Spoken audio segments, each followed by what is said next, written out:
julle en baie welkom terug by vandag se aanlyn diens. Ons is besig met ons sweefreeks waar ons deur al die belangrike plekke in die Bybel gaan besoek en gaan kyk wat het daar gebeur. Ons het laasweek opgestyg en oor die tuin van Eden gevlieg, waar ons gesien het dat sonde ons van God se teenwoordigheid geskei het. Maar God het ons nie net daar gelos nie. Hy het Jesus gestuur om die brug tussen ons en die Vader te wees. Hy het gekom sodat ons weer in verhouding met God kan wees. Jesus het vir al ons sondes aan die kruis betaal. Ons gaan nog baie plekke deur hierdie kwartaal besoek. Maar vandag vlieg ons oor Egipte en ons kry 'n bietjie turbulence. Die van julle wat al gevlieg het, mag dalk al gevoel het hoe voel turbulence. Turbulence is wanneer die vliegtuig bietjie begin ruk en skud as gevolg van die lugstrome hoog bo in die lug. Wanneer ons turbulence kry, kan ons rustige vlug baie skielik begin voel en begin ruk soos wat jou pa se Jeep ruk op 'n grondpad. Ons skrik gewoonlik baie groot wanneer ons turbulence kry. Maar die mense wat gereeld vlieg, raak sommer gou gewoond daaraan. Ons hoor soms hoe groot mense praat en hulle lewe in die moeilike tye beskryf op dieselfde manier. Hulle sal sê, dit gaan bietjie rof by die werk, of my baas is dalk 'n bietjie kwaai, of is bietjie 'n turbulente tyd in ons lewe. Miskien voel jy so oor laas jaar se skoolwerk. Jy voel dalk dat daar iets was wat jy nie geweet het nie of verstaan het nie en jy voel of jy dalk deur 'n moeilike tyd is of 'n bietjie van 'n turbulente tyd is waar alles nie so lekker glad verloop het nie. Nou die volk van Israel was ook deur 'n turbulente tyd in hulle lewe. Die Israeliete het na Egipte toe getrek deur 'n baie moeilike tyd. Daar was 'n groot hongersnood gewees. Maar nadat hulle in Egipte gekom het, het hulle begin meer word en die Egiptenare het begin bang word vir die Israeliete. Hulle besluit toe om die Israeliete almal slawe te maak. Dit het hierdie moeilike tyd waardeur hulle gegaan het selfs nog moeiliker gemaak. Hulle moes baie hard werk. Hulle het nie baie geld gehad nie. Hulle het nie baie kos gehad nie. Dit was vir hulle 'n baie swaar tyd gewees. Die Israeliete het uitgeroep na God toe om hulle te help, gesmeek en gevra dat die Here hulle sal red. Die mense was vasgevang, hulle was slawe. Daar was geen manier dat hulle self kon red uit hierdie situasie uit nie. In Eksodus sien ons dat God vir Moses stuur om met die farao te gaan praat en vir hom te vra om God se mense vry te maak uit hierdie slawerny uit. Die farao se hart was so hard soos klip.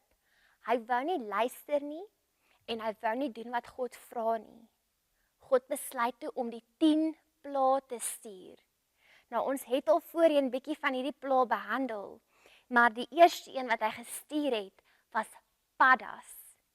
Julle, daar was so baie paddas gewees wat uit die waters uitgekom het, dat dit in die mense se beddens was, onder hulle beddens was, waar hulle probeer kos maak het.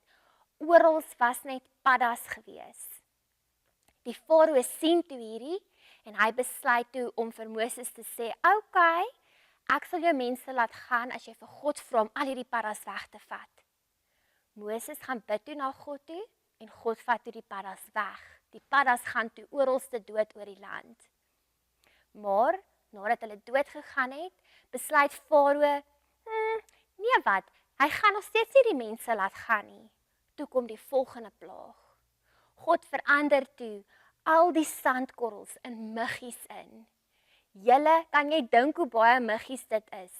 Ek hou al klaar nie van muskiete nie, maar muggies is nog kleiner en hulle kan oral inklim en deur elke gaatjie kom.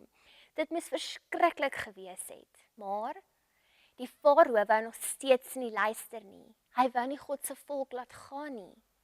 God het aanhou om plaae te stuur totdat daar 10 plaae in totaal gekom het. Die 10de plaag was een van die ergstes gewees. God het veroorsaak dat die eersgeborene seun van die wat nie die lam se bloed om hulle deurkusyne gehad het nie, gesterf het daardie aand. Die farao se seun was een van hulle gewees. Dit was vir hom so erg gewees dat hy toe besluit het om God se volk wel te laat gaan.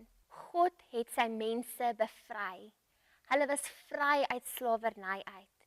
En uiteindelik kon hulle trek uit Egipte uit en gaan na die land toe wat God vir hulle beloof het. Die land van melk en honing. Net soos wat die Israeliete nie hulle self kon bevry uit Egipte uit nie. En iemand nodig gehad het om hulle te kom help en uit te lei. Net so het ek en jy ook iemand nodig om ons te kom help en ons te bevry van ons sondes af. Iemand wat ons kan kom vrymaak sodat ons nie meer slawe is aan ons sonde nie. Ons weet dat as gevolg van die sonde in die tuin van Eden ons geskei was van God se teenwoordigheid. Maar hier kan ons duidelik sien dat ons nooit ooit geskei was van God se liefde nie. Dat hy nog steeds sy volk en sy mense vir my en vir jou verskriklik baie liefhet. Hy het vir Jesus gestuur vir my en vir jou, net soos wat hy Moses gebruik het om die Israeliete vry te maak. Was Jesus gestuur om vir ons sondes te betaal, sodat ons ook die ewige lewe mag ingaan, net soos wat hulle in hulle beloofde land ingegaan het. So onthou in hierdie week wat voorlê. Al kry jy 'n bietjie turbulence en alles loop nie soos wat jy dit graag wil hê nie. Die skoolwerk raak moeilik.